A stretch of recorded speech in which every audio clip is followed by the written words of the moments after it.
Spend a couple days with me as I explore the charming Canadian province of Nova Scotia.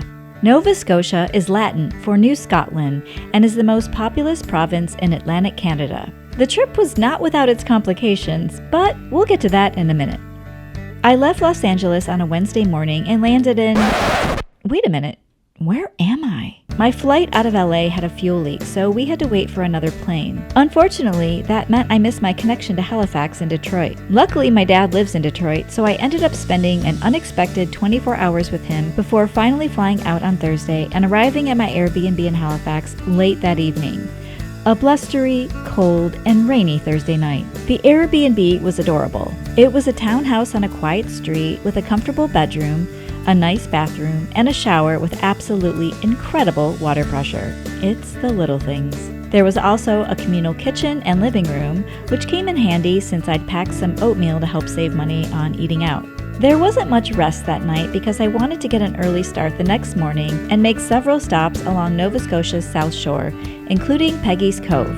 I'd been warned that it gets crowded quickly, so I arrived around 8:30 a.m. and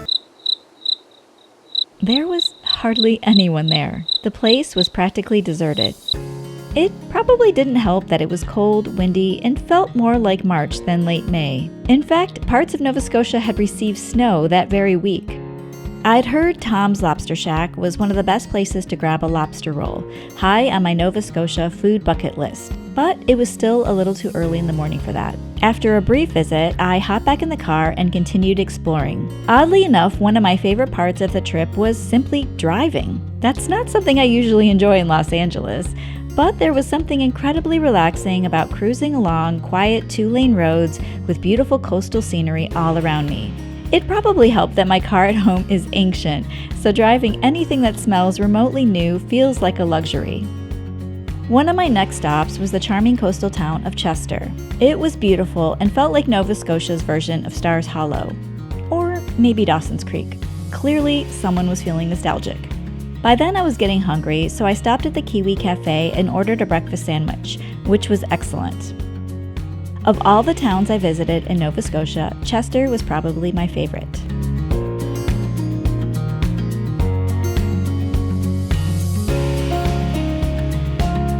I passed through Mahone Bay on my way to Lunenburg, and while it looked lovely, I was starting to feel the effects of the previous night's lack of sleep. So instead of stopping, I decided to head straight to my destination. Lunenburg is a picturesque town and a UNESCO World Heritage Site. It's also home to the world-famous Blue Nose. Well, technically the Blue Nose 2 these days. The ship offers sailing excursions, but it was still a little too early in the season, and honestly, it would have been freezing. Still, she's a beauty.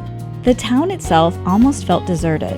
On one hand, finding parking was effortless. On the other hand, I was a little disappointed that it wasn't buzzing with more energy. I spent the gloomy afternoon browsing a couple of beloved bookstores, Block Shop Books and Lunenburg Bound, and warming up with samples at Ironworks Distillery, which I highly recommend.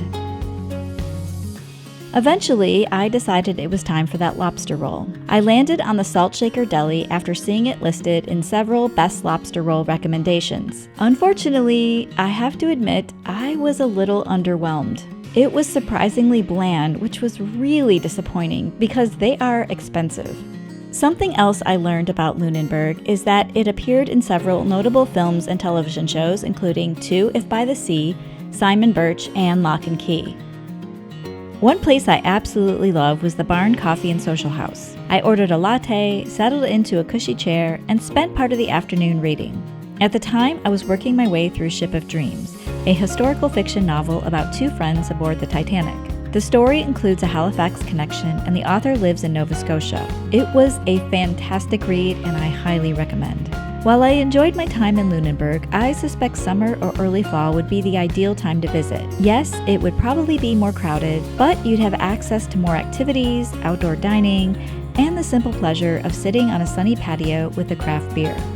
That night, I stayed at the Homeport Motel, located just outside the main part of town. It was perfectly fine, clean, comfortable, and exactly what I needed, but not somewhere I'd necessarily go out of my way to recommend. The next morning, I hit the road again, heading toward my final destination of Wolfville. Along the way, I stopped for lunch at the Port Pub in Port Williams and then continued on to Blomidon Provincial Park. This area absolutely took my breath away. It was peaceful, beautiful, and the air felt impossibly fresh. Once again, I felt like I had the entire place to myself. I don't mind being alone in a city, but I'll admit I get a little nervous when I'm standing alone in the middle of a forest with nobody else around me. But as you can see though, I survived.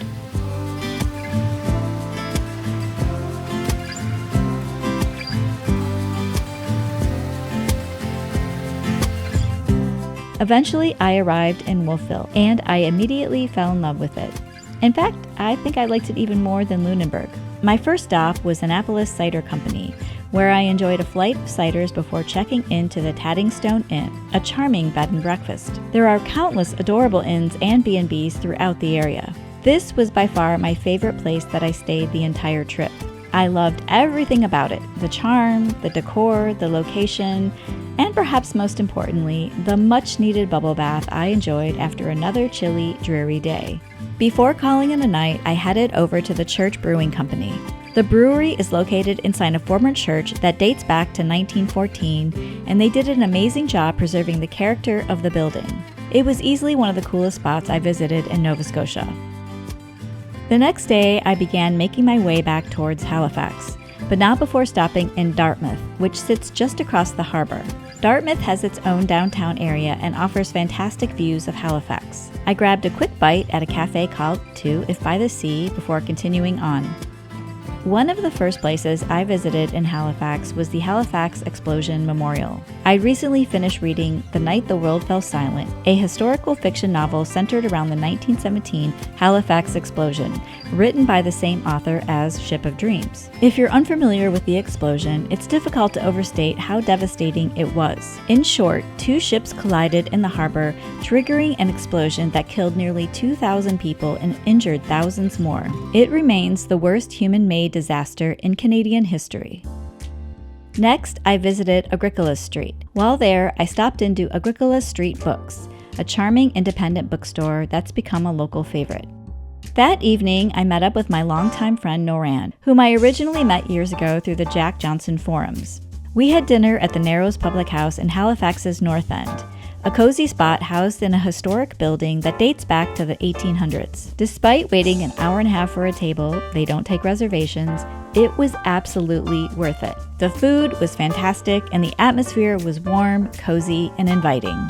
For my final night, I stayed at the same Airbnb where my trip had begun. Naturally, the weather decided to become beautiful on the morning I was leaving. So I spent a few hours wandering through Halifax's neighborhoods, admiring the architecture of the older buildings. I've never actually been to Boston, but for some reason, parts of Halifax reminded me of what I imagine Boston feels like. Before heading to the airport, I stopped for one last coffee at Uncommon Grounds, a lovely neighborhood cafe and a perfect way to end the trip.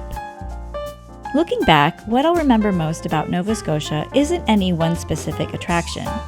It's the quiet coastal drives, the charming small towns, the bookstores, breweries, and coffee shops, and the feeling that life moves just a little slower there. Thanks for joining me on this little Nova Scotia adventure. If you've been, let me know your favorite spots in the comments. And if you haven't, maybe this beautiful corner of Atlantic Canada has earned a spot on your travel list. Until next time, thanks for watching.